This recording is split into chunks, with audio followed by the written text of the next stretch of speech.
स्वर्ग सा सुंदर और सामर्थ्य से भरपूर जम्मू और कश्मीर, लेकिन 70 सालों से धारा 370 की बेड़ियों से जकड़ा रहा कश्मीर। दशकों से लोगों की मांग थी ये भेदभावपूर्ण धारा खत्म हो, पर किसी ने इसे हटाने की हिम्मत नहीं जुटाई। फिर देश ने प्रधानमंत्री मोदी जी पर भरोसा जताया।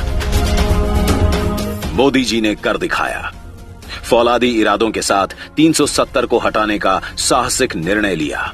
धारा 370 हटने पर विरोध करने वालों ने कई आशंकाएं जताई थीं। कुछ नेताओं ने इसे जल्दबाजी में लिया गया फैसला कहकर काफी विरोध किया था। कुछ ने इसे जम्मू कश्मीर की शांति व्यवस्था को भंग करने वाला कदम बताया था। पर सच तो यह है कि 70 साल पहले जो केवल एक अस्थायी प्रावधान कहकर लागू किया गया था, उस 370 को जब हटाया गया, तब न एक गोली चली, न रक्त की एक बूंद बही। पर हां, पिछले 4 सालों में कश्मीर की तकदीर और तस्वीर दोनों बदली हैं।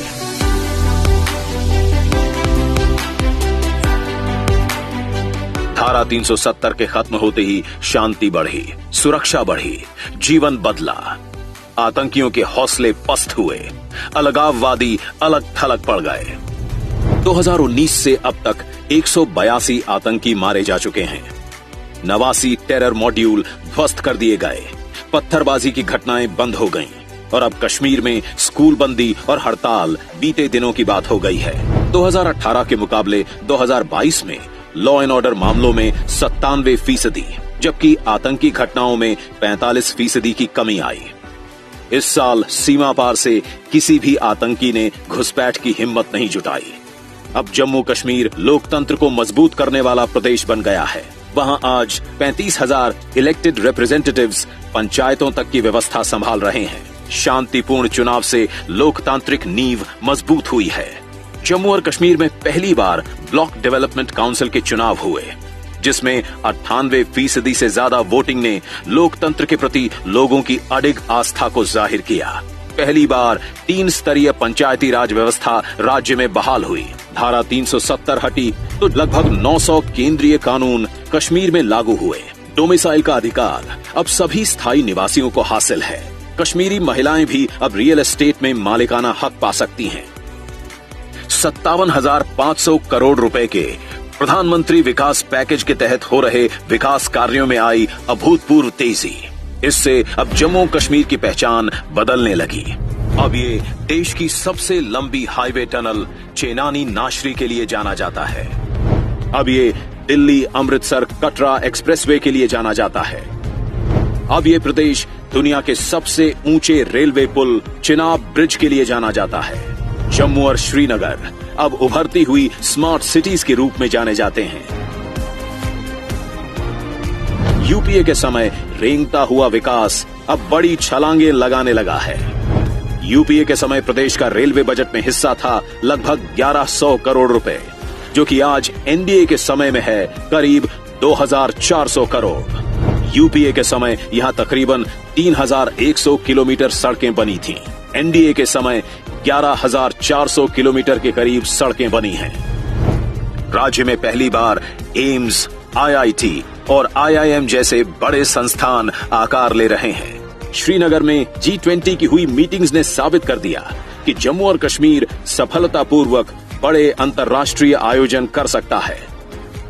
34 साल बाद श्रीनगर में मुहर्रम का प्रोसेशन निकला। 32 साल बाद कश्मीरी पंडितों ने अपने घरों में नवरेह मनाया। श्रीनगर में प्रदेश का पहला मल्टीप्लेक्स खुला। जम्मू कश्मीर के गरीब परिवार की राहों से कांटे चुनने का काम किया है प्रधानमंत्री मोदी जी ने, जैसे कि माता बहनों को धुएं से मुक्ति दिलाना, महिलाओं को खुले में शौच की मजबूरी दूर करना, घर और जीवन को रोशन करना, अपने पक्के घर का स्वाभिमान दिलाना, आयुष्मान कार्ड से गरीब परिवार की बीमारी की चिंता मिटाना। 3.5 लाख युवाओं को स्किल ट्रेनिंग भी मिल चुकी है। एनडीए सरकार ने यहां की प्राचीन विरासतों को फिर से जीवंत करने का बीड़ा भी उठाया है। कुपवाड़ा जिले में माता शारदा मंदिर और जम्मू में श्री वेंकटेश्वर स्वामी मंदिर का भी उद्घाटन किया गया है। अब जम्मू कश्मीर के साथ साथ लद्दाख में भी जनसेवा का उत्सव मनाया जा रहा है। बॉर्डर इंफ्रास्ट्रक्चर को मजबूती मिल रही है। मोदी सरकार लद्दाख को सभी मौसम में संपर्क प्रदान करने के लिए शिंकुनला सुरंग का भी निर्माण कर रही है। निर्माणाधीन जोजिला सुरंग भी भारत की सबसे लंबी सड़क सुरंग और एशिया की सबसे लंबी बाई डायरेक्शनल सुरंग होगी। इस सुरंग के निर्माण से श्रीनगर, कारगिल और लेह के बीच हर मौसम में और तेज कनेक्टिविटी मिलेगी।